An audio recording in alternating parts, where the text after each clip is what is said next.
किसका है जियोग्राफी आप में से? जियोग्राफी वाले, ओके, ध्यान से रहना। और कोशिश आप ये किया करो, फर्स्ट रो में बैठा करो। उससे क्या रहता है कि जैसे जो प्रॉपर सब्जेक्ट वाले उन पर ध्यान प्रॉपर जा पाएगा मेरा, ठीक है? बाय द वे कोई प्रॉब्लम नहीं है।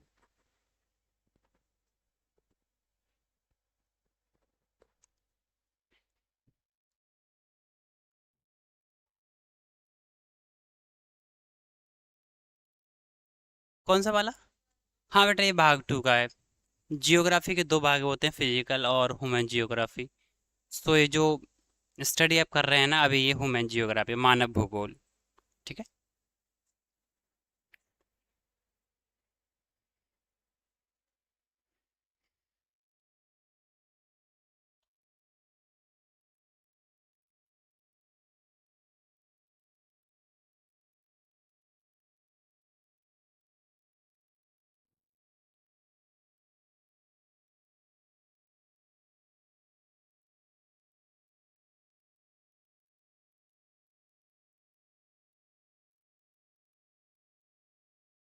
देखिए डियर स्टूडेंट, एक्चुअली ये चैप्टर सेकंड है। इससे पहले हम एक पढ़ चुके हैं,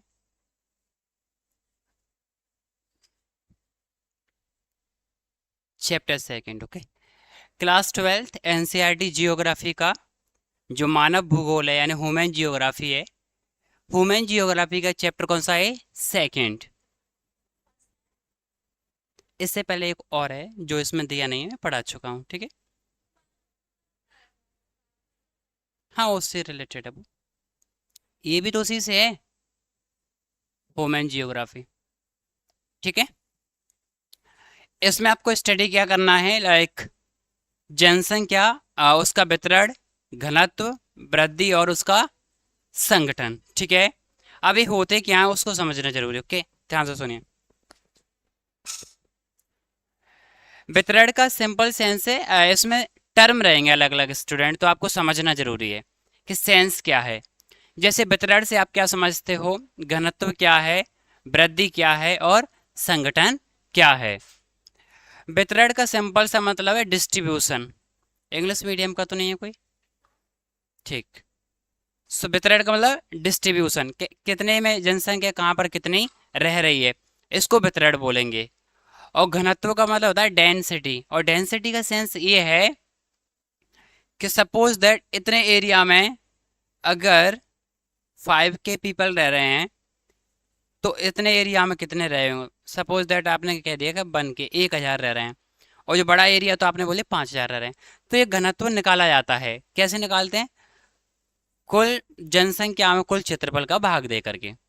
वृद्धि क्या है? किसी भी चीज में या तो कमी होती है या अधिकता होती है, ठीक है? कम या ज्यादा होना वृद्धि का सेंस होता है। संगठन का मतलब कंपोनेंट, जिसका ये मिलकर ये चीज बने। तो अवधारणा और मानचित्र है, जैसे अंकगणितीय घनत्व क्या है,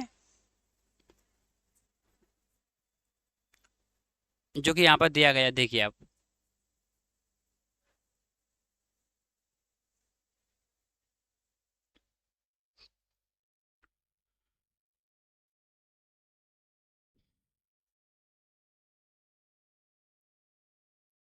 अंकगणितीय घनत्व है कुल जनसंख्या में आपने क्या किया, कुल क्षेत्रफल का भाग दे दिया, ऐसे ही घनत्व निकाला जाता है।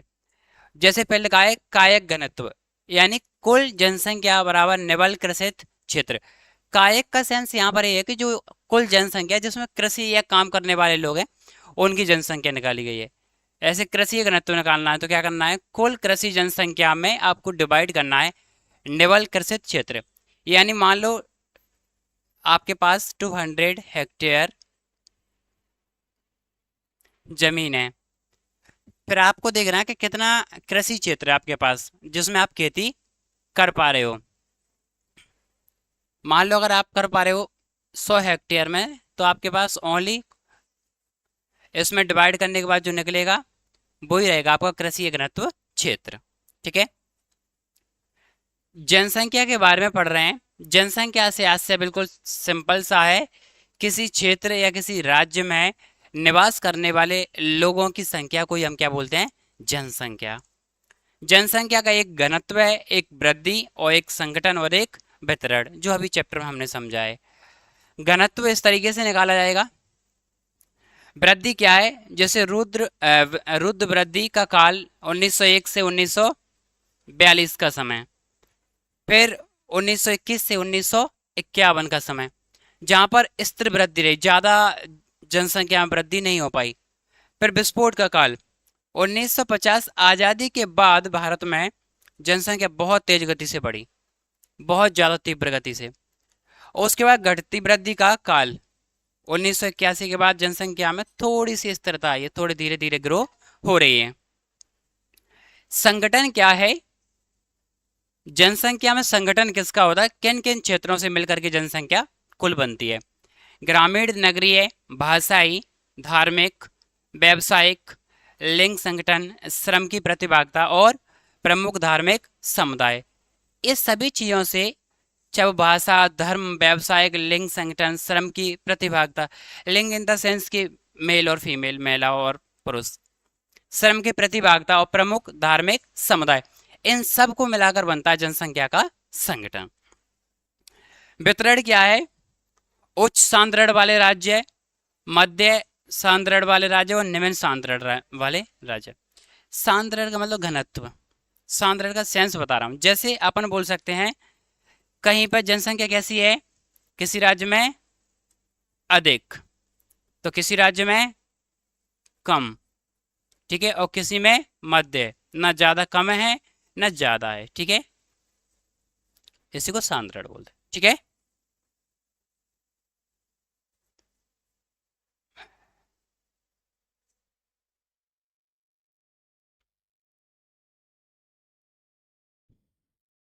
कुछ पॉइंट्स हैं जो मैं आपके सामने मेंशन कर रहा हूं, सॉल्यूशन।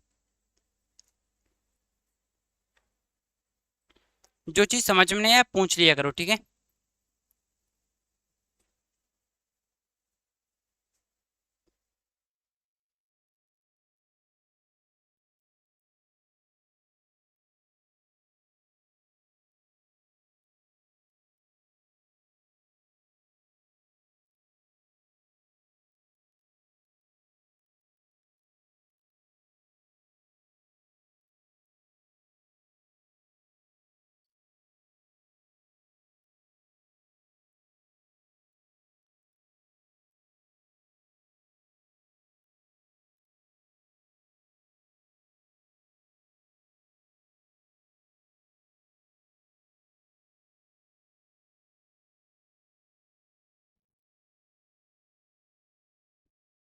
पार्ट एक नजर में है, इसमें कुछ फैक्ट हैं जो आपको समझना है। यहाँ लिखा भारत विश्व का दूसरा सबसे बड़ा जनसंख्या वाला राज्य है या राष्ट्र है। हालांकि अब फर्स्ट बन गया है, पहले चाइना से पीछे था। अब भारत जनसंख्या के मामले में दुनिया का पहला देश बन गया है, ठीक है। भारत की जनसंख्या उत्तरी अमेरिका, दक्षिणी अमेरिका और ऑस्ट्रेलिया को मिलाकर के कुल जनसंख्या से भी अधिक है। यानी इतने महाद्वीपों को मिला लिया जाए ना, उसके बावजूद भी हमारे भारत के बराबर जनसंख्या नहीं हो पाती है। भारत में पहली जनसंख्या 1872 में हुई थी, किंतु ये पूर्ण जनगणना नहीं मानी जाती है। भारत में पहली संपूर्ण जनगणना कब हुई, 1881 में, 1881 में फर्स्ट टाइम।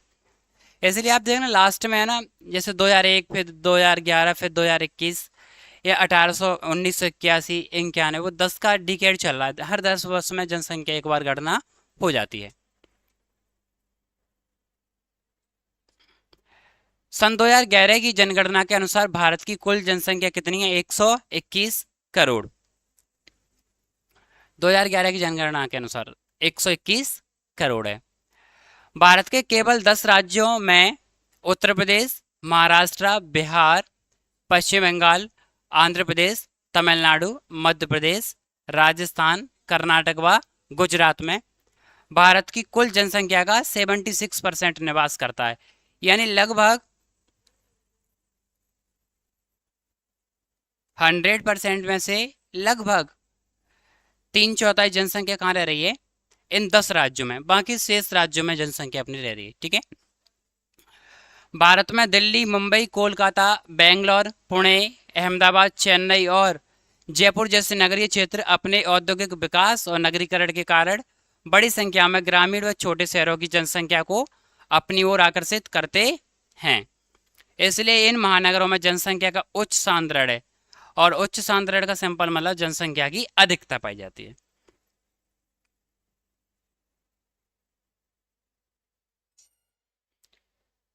भारत विश्व के उच्च जनसंख्या घनत्व वाले देशों में गिना जाता है। सन 2001 की जनगणना के अनुसार भारत का जनसंख्या घनत्व 324 व्यक्ति प्रति वर्ग किलोमीटर है। इसको कैसे निकालेंगे वो सुनो।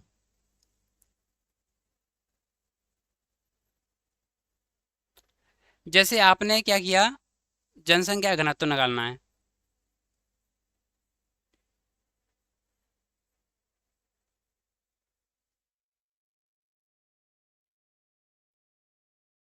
आपने कुल पॉपुलेशन यानी कुल जनसंख्या को निकाला, टोटल पॉपुलेशन को, और आपने क्या किया, कुल क्षेत्रफल का उसमें भाग दे दिया, तो अपने आप निकल जाएगी कि कितनी जनसंख्या रह रही है। जो पूरी दुनिया का डाटा है वो इस तरीके से है। पूरी दुनिया में यानी आप ऐसे मान लो यहाँ से यहाँ तक ये एरिया 1 किलोमीटर है, तो इस 1 किलोमीटर के एरिया में कितने लोग रह रहे हैं? हमारे भारत में 2001 की जनगणना के अनुसार 324 व्यक्ति पर किलोमीटर में रह रहे हैं, लगभग 324 व्यक्ति। पूरी दुनिया का है 1 किलोमीटर के अंदर में कितने लोग रह रहे हैं? 57 लोग। और सबसे कम है ओसेनिया, ऑस्ट्रेलिया के आसपास के एरिया में, जहां पर सिर्फ 5 व्यक्ति रह रहे हैं। फिर यहाँ पर दिया है भारत में 2001 की जनगणना के अनुसार जनसंख्या की वार्षिक वृद्धि दर 2.4% रही, और 2011 की जनगणना के अनुसार ये वृद्धि दर 1.76 है। तो आप समझ सकते हो 2011 के बाद थोड़ा सा जनसंख्या में गिरावट आया है, यानी कि स्थिर हुई है, थोड़ी सी कम हुई है। भारत में जनसंख्या वृद्धि उच्च जन्म दर, निम्न मृत्यु दर और प्रवास के कारण हुई है। जनसंख्या में वृद्धि के कारण सिंपल से हैं, या तो उच्च जन्म दर होगी, या निम्न मृत्यु दर होगी, या फिर प्रवास के कारण। सन 1901 से 1921 तक की अवधि को भारत की जनसंख्या को स्थिर प्रावस्था बोलते हैं। यहाँ पर जनसंख्या जैसी है वैसी बनी रही, स्थिर का मतलब कांस्टेंट। सन 1921 से 51 के तक दशकों में भारत की जनसंख्या की वृद्धि स्थिर वृद्धि की अवधि के रूप में माना जाता है।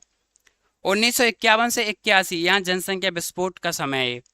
बहुत तेज गति से क्या है, भारत की जनसंख्या में वृद्धि हुई आजादी के बाद, इसलिए हमारे देश में खाद्यान्न समस्या हो गई थी, कल पढ़ा भी था। सन 1981 से अब तक के दशकों में यद्यपि जनसंख्या की दर ऊंची बनी रही है, परंतु इसमें धीरे धीरे घटने की प्रवृत्ति पाई गई है।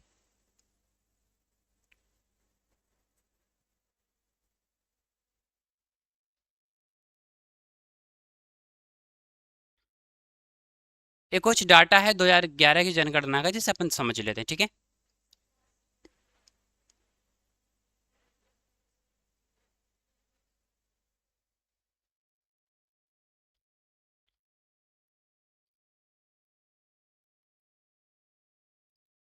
भारत की जो कुल जनसंख्या है वो कितनी है? 121 करोड़।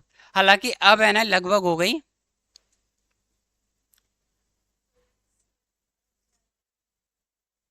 उसके बाद आप चले जाओ। यानी कहने का सेंस ये है, एक 142 करोड़, उसके बाद 86 लाख, लगभग 143 करोड़ होने वाली है। चाइना की जनसंख्या कितनी है? देखो, 142 करोड़ और 76 लाख, ये चाइना की है। तो यहाँ ये डिफरेंस है, ज़्यादा नहीं है, थोड़ा बहुत डिफरेंस है। भारत में कुल पुरुष जनसंख्या कितनी है? 62 करोड़, 62 करोड़ 37 लाख। कुल स्त्री जनसंख्या 58 करोड़, यानी अनुपात लगभग 4 करोड़ का डिफरेंस है। जनसंख्या का घनत्व आपको पता चल चुका है, 382 व्यक्ति पर किलोमीटर एरिया में रह रहे हैं। हाँ, घर घर जाके गिनते हैं, जनसंख्या प्रॉपर मैनेजमेंट में होती है, आपने देखा भी होगा। भारत की कुल स्त्री पुरुष अनुपात प्रति 1000 पुरुषों पर 940 स्त्रियां हैं। अभी मैं इनको समझा दूंगा, पूछ लेना बीच में, ठीक है। साक्षरता दर कितनी है? 74%। 100 में से 74% लोग पढ़े हुए हैं। भारत की कुल पुरुष साक्षरता 82% और कुल महिला साक्षरता लगभग 65% है, ठीक है। यानी महिलाओं की जो शिक्षा है वो थोड़ा कम है पुरुषों से, लगभग 12% का डिफरेंस है। सबसे अधिक जनसंख्या वाला राज्य कौन सा है? उत्तर प्रदेश। प्रेजेंट टाइम में 22 करोड़ से भी ज्यादा जनसंख्या है। सबसे कम जनसंख्या वाला राज्य है सिक्किम। सबसे अधिक जनसंख्या जनघनत्व के आधार पर वो है बिहार में। ये कैसे है कि एक कम एरिया में ज्यादा लोग रह रहे हो, इसको बोलेंगे जनसंख्या का घनत्व। सबसे कम जनसंख्या घनत्व वाला राज्य कौन सा है? अरुणाचल प्रदेश। जनसंख्या की कुल वृद्धि दर 1.64% विश्व की कुल जनसंख्या का भाग 17%, 17.5%। सबसे अधिक अनुकूल लिंगानुपात वाला राज्य है केरल। अभी हम इसी को समझेंगे कि लिंगानुपात होता क्या है, वो कैसे इसका जिक्र किया गया है, वो सुनेंगे। वह राज्य जहां 2011 में ग्रामीण जनसंख्या का प्रतिशत सर्वाधिक था वो था हिमाचल प्रदेश। लगभग 89% सेंस था। वह राज्य जहां 2011 में नगरीय जनसंख्या का प्रतिशत सर्वाधिक था वो था गोवा। यहां से ये समझ में आता है कि अभी सबसे अधिक जनसंख्या वाला जो राज्य है वो है यूपी, ठीक है, जो भी हमने पढ़ा है। और सबसे कम जनसंख्या वाला राज्य है सिक्किम, ठीक है। बताइए जनसंख्या घनत्व किसे कहते हैं? खड़े होकर बताओ। जनसंख्या घनत्व से आप क्या समझते हैं? जनसंख्या घनत्व को प्रभावित करने वाले कारक।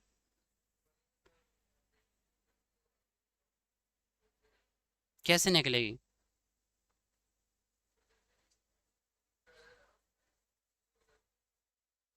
नहीं, ऐसे नहीं निकलेगी। प्रॉपर डेफिनेशन बताओ। This is not joking, it's very tough. You know, you are studying right now geography. How can you elaborate the things like that? Density क्या है, जनघनत्व क्या है, लिंगानुपात एक जगह कम है एक जगह ज्यादा है। फॉर एग्जाम्पल केरल में ज्यादा है और स्टेट में कम है, तो लिंगानुपात कैसे निकालोगे? बता दो।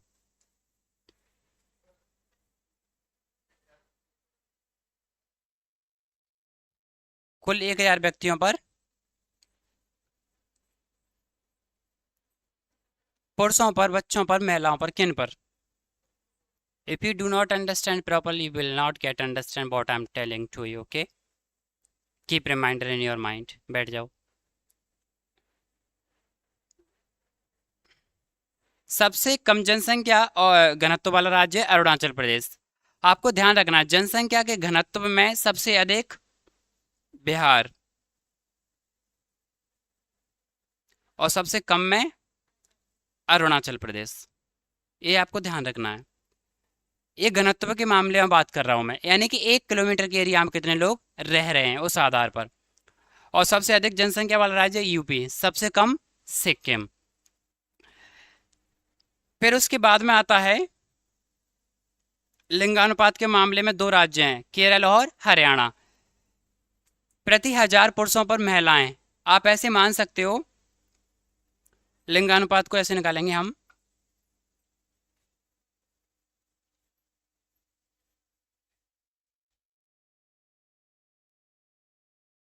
कुल 1000,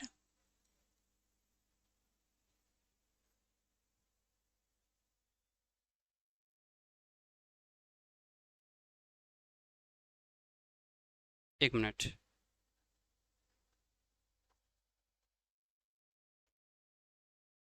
लिंगानुपात कैसे निकालें वो समझो।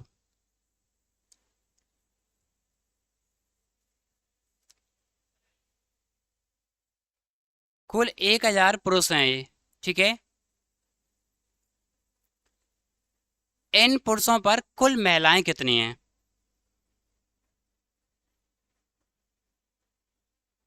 इसको बोलते हैं लिंगानुपात।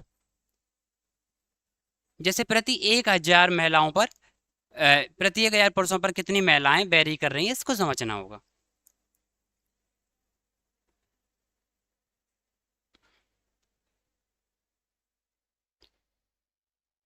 फिर इसके बाद में ये दिया है, वह राज्य जहां 2011 में ग्रामीण जनसंख्या ज्यादा थी वो हिमाचल प्रदेश है, ठीक है, और कम थी वो गोवा है। केंद्र शासित प्रदेश जहां ग्रामीण जनसंख्या का प्रतिशत सर्वाधिक था, अंडमान एवं निकोबार द्वीप समूह, जहां ग्रामीण जनसंख्या परसेंट सर्वाधिक था। और ऐसा केंद्र शासित प्रदेश जहां पर नगरीय जनसंख्या सर्वाधिक है वो दिल्ली है, क्योंकि पूरा गांव नहीं है, पूरा सिटी है दिल्ली, तो पूरा का पूरा शहर है वो।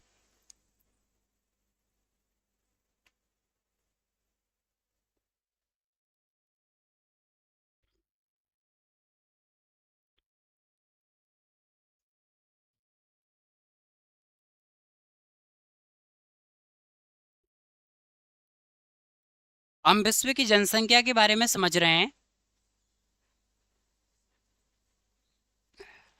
और जनसंख्या से आज से अलग अलग हैं। जैसे आपको अभी जनसंख्या का वितरण समझना है, या उसका घनत्व समझना है, या उसमें वृद्धि क्यों हो रही है, आकर्ष क्या है, प्रतिकर्ष क्या है, तमाम चीजें इनको समझने के लिए साइंस में अलग अलग तरीके से अभी मैं थोड़ी बात एक्सप्लेन इनको करूंगा, इन पॉइंट्स को, ठीक है, समझ लेना ध्यान से।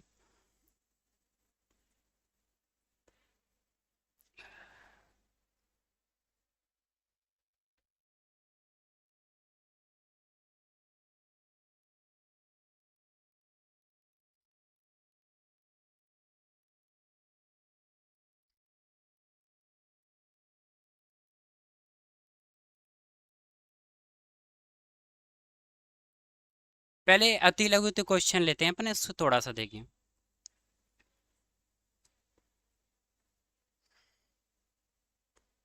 ये वन मार्कर क्वेश्चन है, आपको आसानी से एमसीक्यू में आ सकते हैं, या 1 या 2 मार्क्स में आ जाएंगे, तो वो क्वेश्चन कैसे वो समझे। भारत में प्रथम संपूर्ण जनगणना कब हुई थी, तो 1881 में। उससे पहले प्रयास हुआ था 1872 में, लेकिन वो अपूर्ण प्रयास था, कंप्लीट मैनर में नहीं हो पाई थी। प्रॉपर कब हुई, 1881 में। जनसंख्या वृद्धि या परिवर्तन से क्या अभिप्राय है। अगर आपको देखा जाए कि जनसंख्या के वितरण को प्रभावित करने वाली चीजें क्या है, तो वो 3 चीजें हैं। एक तो यही है कि जो जन्म दर है वो अधिक हो जाए, दूसरा मृत्यु दर अधिक हो जाए, और तीसरा प्रवास। इन 3 चीजों से बनता है जनसंख्या का वितरण या जनसंख्या की वृद्धि।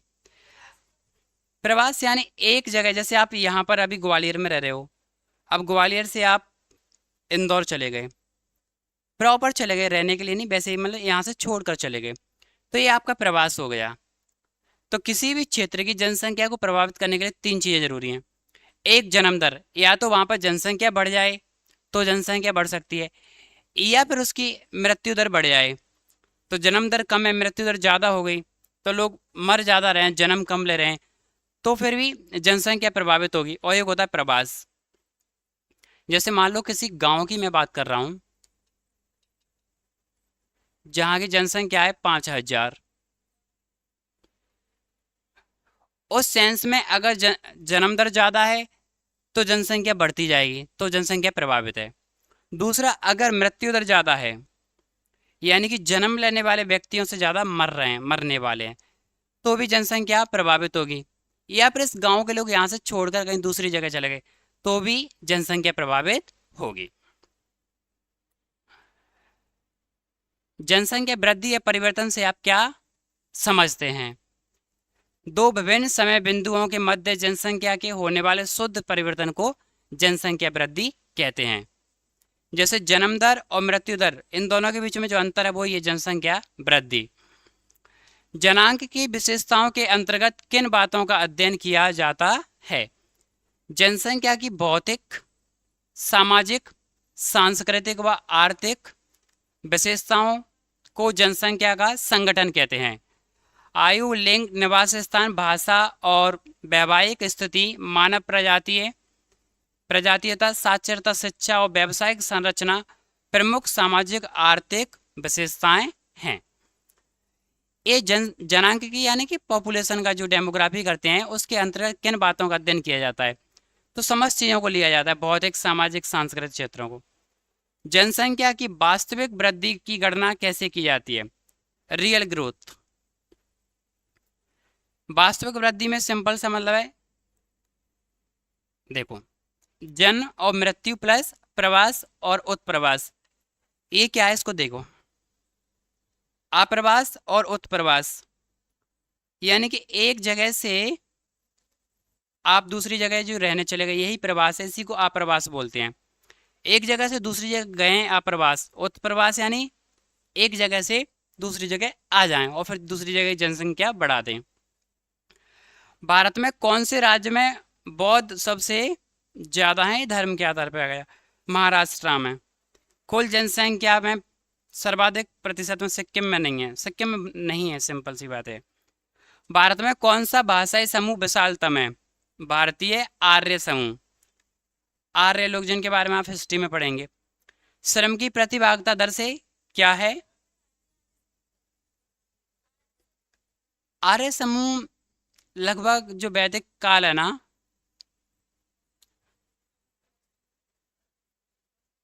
और ये बीसी की बात कर रहा हूं मैं, लगभग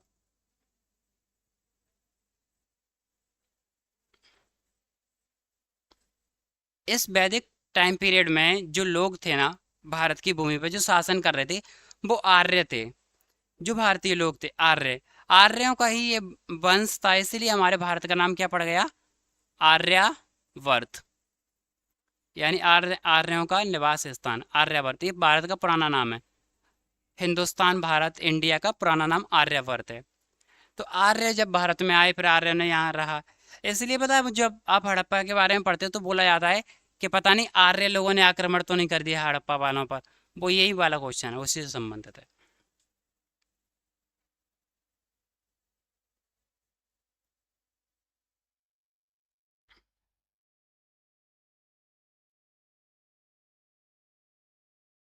क्वेश्चन है नेक्स्ट, श्रम की प्रतिभागिता दर क्या होती है? कुल जनसंख्या में कार्यरत जनसंख्या के अनुपात को श्रम की प्रतिभागिता कहते हैं।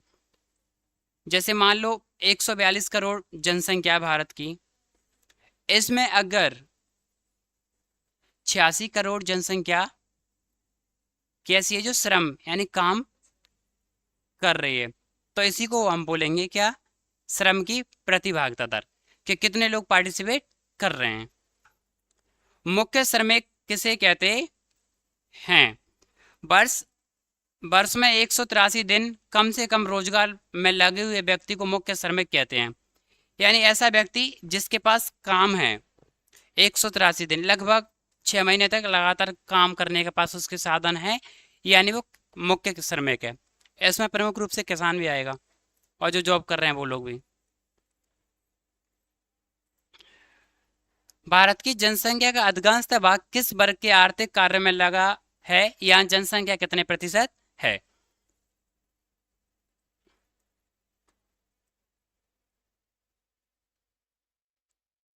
भारत की लगभग 58% आबादी कृषि एवं कृषि से संबंधित कार्यों में लगी हुई है।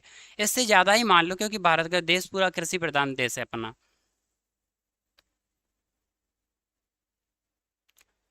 2003 में भारत सरकार द्वारा प्रायोजित युवा नीति का प्रमुख ध्येय क्या था? भारत सरकार द्वारा प्रायोजित इस नीति का ध्येय निर्णय लेने में युवाओं की प्रभावी सहभागिता और सुयोग्य नेतृत्व के उत्तरदायित्व के निर्वहन में संदर्भ में सशक्त करना है। सुयोग्य यानी योग्य नेतृत्व, जो लोग प्रॉपर वे में काम कर पाए या भागीदारी कर पाए उनको सुयोग्य बोलेंगे।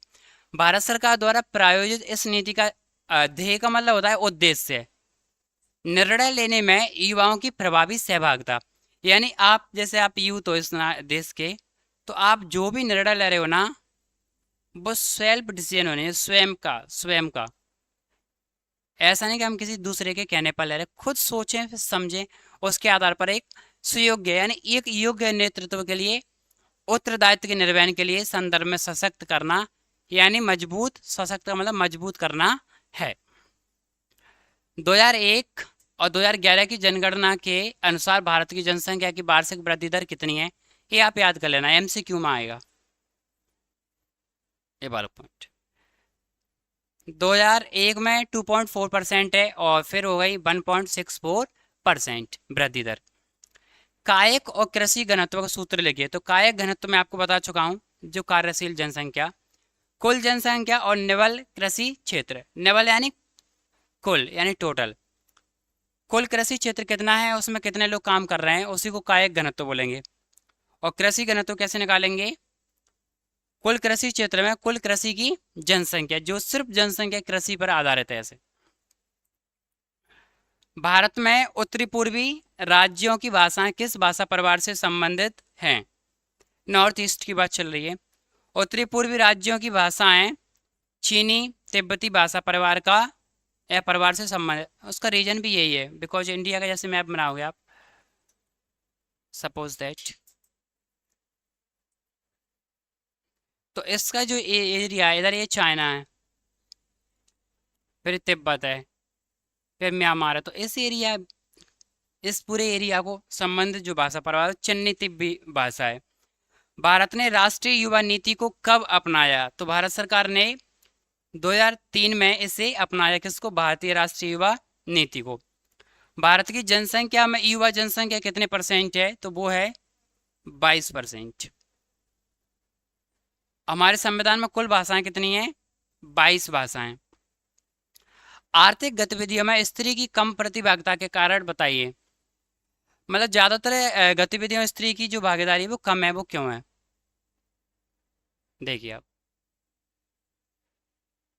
एक तो जॉइंट फैमिली रहती है तो लोग साथ में रहते हैं, दूसरा निम्न सामाजिक व शैक्षणिक स्तर, एजुकेशन लेवल उतना है नहीं, बारंबार शिशु जन्म, यानी हमारे यहाँ ज़्यादातर किस पे फोकस किया जाता है, यानी जो बालक होते हैं ना उनकी जनसंख्या पर। शिशु मृत्यु दर में अगर आप देखा जाए या भ्रूण हत्या पर सरकार ने रोक लगाई, उसका कारण ही यही है। रोजगार के अवसर भी लिमिटेड है, ज़्यादा और रोजगार के अवसर भी नहीं है। तो इस मामले में ये कुछ पॉइंट्स है जिसकी वजह से महिलाएं क्या घर के बाहर इतना पार्टिसिपेट नहीं कर पाती हैं।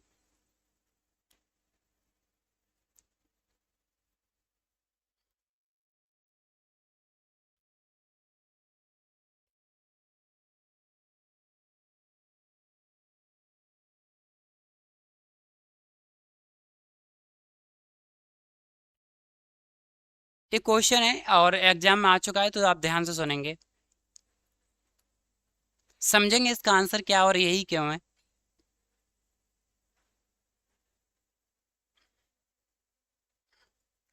1901 से 1921 की समयावधि में भारत की जनसंख्या वृद्धि दर में स्थिरता या नकारात्मकता क्यों थी? कारण स्पष्ट कीजिए। यानी कि नेगेटिविटी क्यों थी, वृद्धि ज्यादा क्यों नहीं हो पाई थी, ये समझने की बात है। तो इस अवधि में भारत की जन्म दर एवं मृत्यु दर दोनों ही उच्च थे। मरने वालों की भी संख्या ज्यादा है और जन्म लेने वालों की भी संख्या ज्यादा है, क्योंकि इस समय स्वाधीनता का है 1901 से 1921। यहाँ पर हम असहयोग आंदोलन में लड़ाई लड़ रहे हैं और यहाँ लगभग 1901 के दशक में 1905 में बंगाल का विभाजन हो रहा है लॉर्ड कर्जन के द्वारा। तो अंग्रेजों से लड़ाई भी लगातार चली रही है और जनसंख्या में वृद्धि भी हो रही है और कमी भी हो रही है।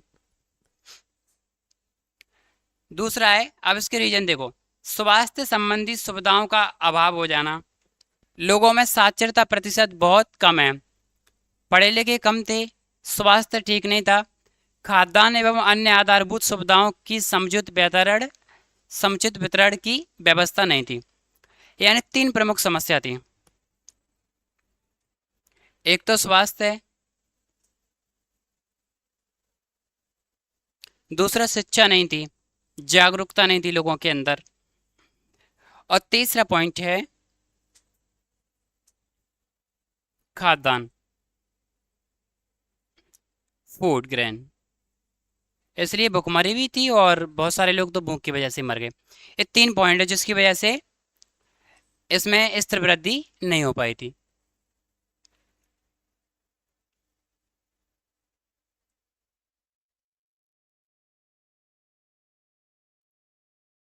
क्वेश्चन है कि भारत की जनसंख्या का असमान वितरण किस तथ्य को दर्शाता है।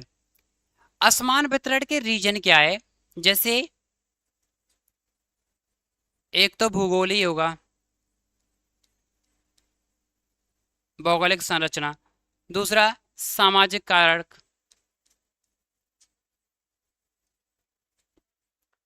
तीसरा आर्थिक कारक,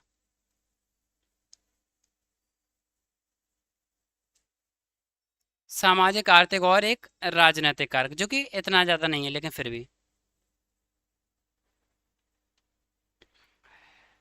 जैसे एक डाटा है कि पूरी दुनिया में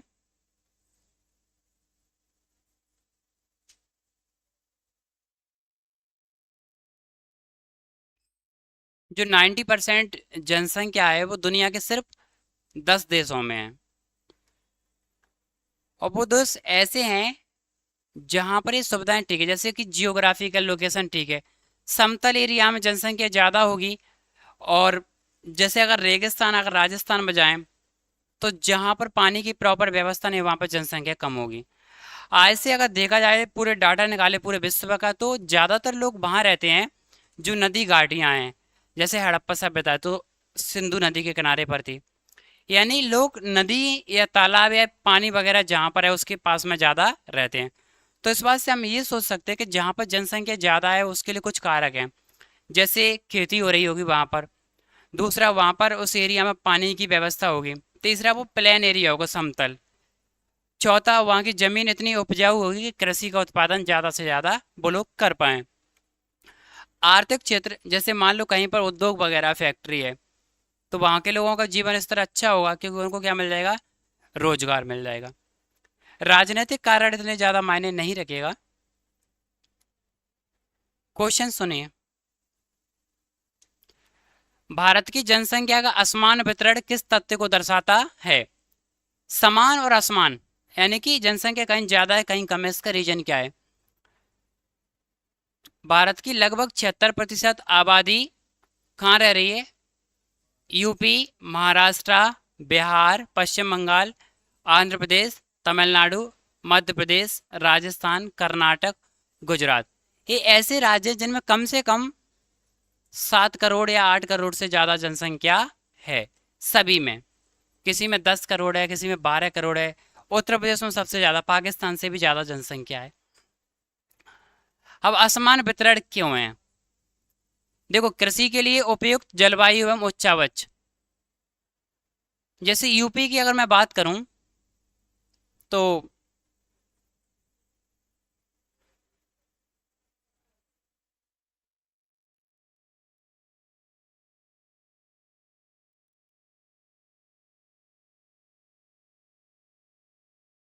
सपोज दैट इंडिया का मैप है, इस एरिया में गंगा नदी गई है यहाँ से, और इस पूरे एरिया में ध्यान से सुनना, ये रिवर कौन सी है? गंगा नदी, और उसकी सहायक नदी गंगा यमुना, बहुत सारी नदियां हैं। और ये जो यहाँ पर जो जमीन है ना, वो मैदान कौन सा है? समतल, यानी प्लेन। और मिट्टी कौन सी यहाँ पर, जलोढ़ मिट्टी, इसको दोमट मिट्टी बोलते हैं, जलोढ़ मिट्टी। और जलोढ़ मिट्टी दुनिया की सबसे अच्छी मिट्टी यानी सोयल में से एक है, उपजाऊ मिट्टी। और यहीं पर उपस्थित है हमारा यूपी, जहाँ पर नदी है, समतल मैदान है, तो रहने के लिए जगह अच्छी है। जलोढ़ मिट्टी है यानी कि खेती कैसी होती है, अच्छी होती है। तो उस एरिया में संभावना है कि वहां पर जनसंख्या ज्यादा होगी। जैसे देखो, उसमें नहीं दिखेगी, होगी शायद। भारत की जनसंख्या, जैसे कृषि के लिए उपयुक्त जलवायु एवं उच्चावच, उत्तर प्रदेश, बिहार, पश्चिम बंगाल जैसे राज्यों में नदियों के द्वारा निर्मित उपजाऊ मैदान के अंतर्गत आते हैं। यानी ऐसे उपजाऊ मैदान आते हैं जो नदियों के अंतर्गत हैं, जो कृषि के लिए कैसे होते हैं, अच्छे होते हैं और बड़ी जनसंख्या का पोषण कर सकते हैं। तो इस बात से ये प्रमाण मिलता है कि कृषि के लिए अगर जलवायु अच्छी है और जमीन अच्छी है तो संभावना है कि वहां पर जनसंख्या ज्यादा होगी। अभी मैं कुछ जगह के नाम लूंगा जिससे आप समझ पाओगे। जैसे औद्योगिक विकास, महाराष्ट्र, गुजरात, कर्नाटक जैसे राज्यों में कृषि के साथ साथ उद्योग भी हैं और इसलिए जनसंख्या संकेंद्रण का कारण है। जैसे गुजरात, महाराष्ट्र, यहाँ का, मध्य प्रदेश का हो, बिहार के लोगों जो काम करने के लिए जाएंगे वो ज़्यादातर कहाँ जाएंगे, या तो महाराष्ट्र जाएंगे, पूना वगैरह, या अहमदाबाद गुजरात में जाएंगे, या फिर कर्नाटक यानी बेंगलोर जाएंगे। तो इधर की जनसंख्या उधर काम करने जाती है, क्यों? क्योंकि खेती तो हमारे यहाँ पर भी हो रही है और उनके यहाँ भी हो रही है, लेकिन वहां पर एक चीज एक्स्ट्रा है, उद्योग, फैक्ट्री वगैरह। सामाजिक सांस्कृतिक कारकों जैसे रीति रिवाज, धर्म, जाति ने भी जनसंख्या के वितरण को प्रभावित किया है। एक ऐसे रहता है कि जैसे आप देख रहे हैं समुदाय के आधार पर कुछ समुदायों की जनसंख्या प्रॉपर गति से बढ़ रही होगी, बहुत तेजी से, और किसी समुदाय की जनसंख्या कम गति से बढ़ रही होगी। आर्थिक स्तर की दृष्टि से भारत की जनसंख्या को कितने वर्गों में बांटा गया है? तो तीन प्रमुख वर्ग हैं, एक श्रमिक वर्ग है, एक सीमांत श्रमिक है, एक अश्रमिक है, यानी जो काम नहीं करते, खेती वाला। आर्थिक स्तर की दृष्टि से भारत की जनसंख्या को तीन भागों में बांटा गया है। मुख्य श्रमिक क्या है? वह व्यक्ति जो एक वर्ष में कम से कम 183 दिन, लगभग 6 महीने काम करता है, उसको हम बोलेंगे मुख्य श्रमिक, यानी वो यह वो किसान या श्रमिक है, काम करने वाला व्यक्ति। सीमांत श्रमिक वह व्यक्ति जो एक वर्ष में 183 दिन से कम दिन काम करता है, सीमांत श्रमिक है। सीमांत यानी श्रमिक के नजदीक की श्रेणी का। और जो व्यक्ति बेरोजगार होता है उसे बोलते हैं अश्रमिक, जो कोई काम नहीं कर रहा हो।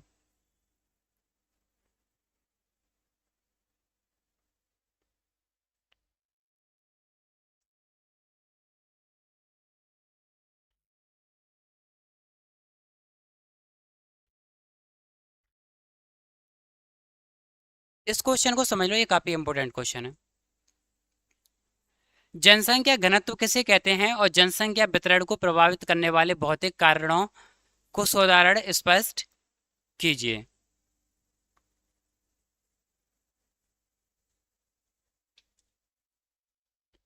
देखिए,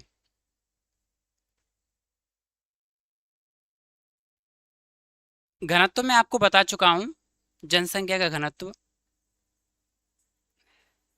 इसका सिंपल मैनर में सेंस ये है कि इतने एरिया में, यानी 1 किलोमीटर का अगर एरिया है तो इस एरिया में कितने लोग रह रहे हैं। जरूरी नहीं कि आप उनको रख कर देखेंगे, बस ये है कि जनसंख्या का, कुल जनसंख्या में एरिया का भाग देंगे, अपने आप निकल जाएगा। ठीक है। और जिसमें सबसे ज्यादा जो जनसंख्या घनत्व वो है बिहार में, सबसे ज्यादा। सबसे कम अरुणाचल प्रदेश में, 1055 व्यक्ति हैं यहाँ पर। तो लिखा है जनसंख्या घनत्व किसे कहते हैं? जनसंख्या वितरण को प्रभावित करने वाले भौतिक कारणों को उदाहरण सहित समझाइए। यानी जनसंख्या कहीं पर ज्यादा कहीं पर कम है, उसके कारण क्या है? तो देखो, प्रति इकाई क्षेत्रफल पर निवास करने वाले लोगों की संख्या को जनसंख्या का घनत्व कहते हैं। इकाई यानी एक एकांक क्षेत्र जिस एरिया में प्रॉपर वो रह रहे हैं। जनसंख्या वितरण घनत्व को निम्न भौतिक कारक प्रभावित करते हैं: उच्चावच यानी कि भौगोलिक बनावट, जलवायु और मृदा, और जल की उपलब्धता। इन चीजों से प्रभावित होती है। अगर ये चीज प्रॉपर नहीं मिलेंगे तो जनसंख्या कम होगी। उच्चावच यानी जनसंख्या के बसाव के लिए मैदान अधिक उपयुक्त है, तो मैदानी भागों में ज्यादा जनसंख्या निवास करेगी। पर्वतीय व पठारी व घने वर्षा वाले भागों में जनसंख्या कम संकेंद्रित है। उदाहरण के लिए भारत में उत्तरी मैदान में बहुत ज्यादा घना बसा है।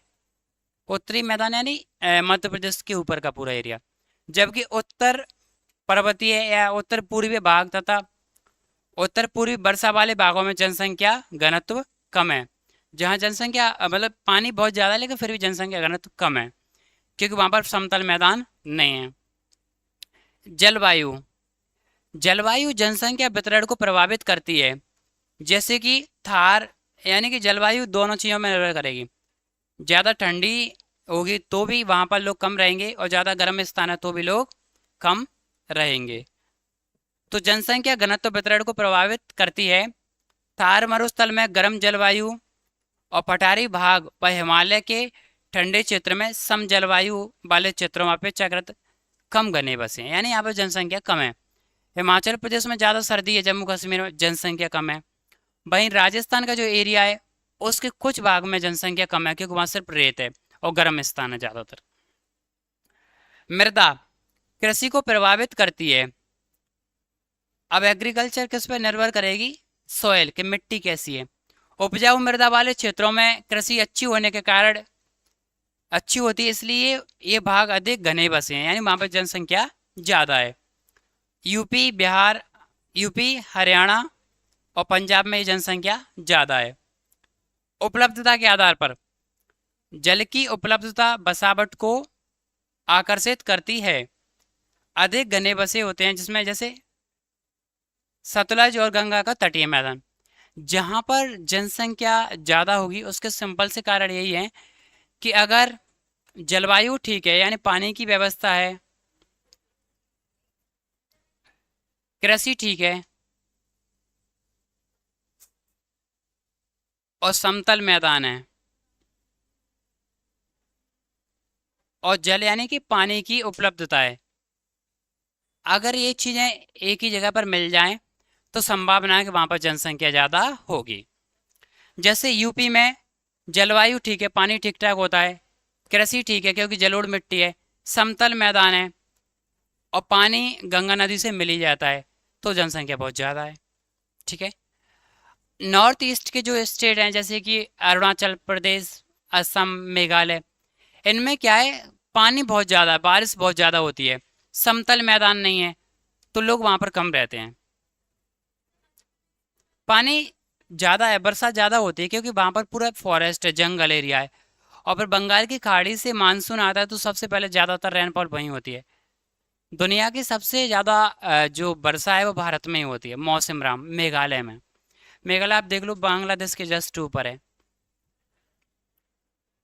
हाँ।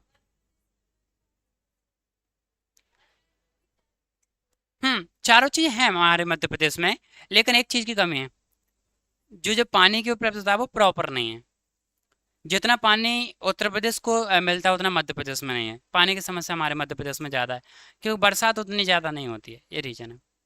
और इसको अपन कल कंटिन्यू करेंगे इस चैप्टर को।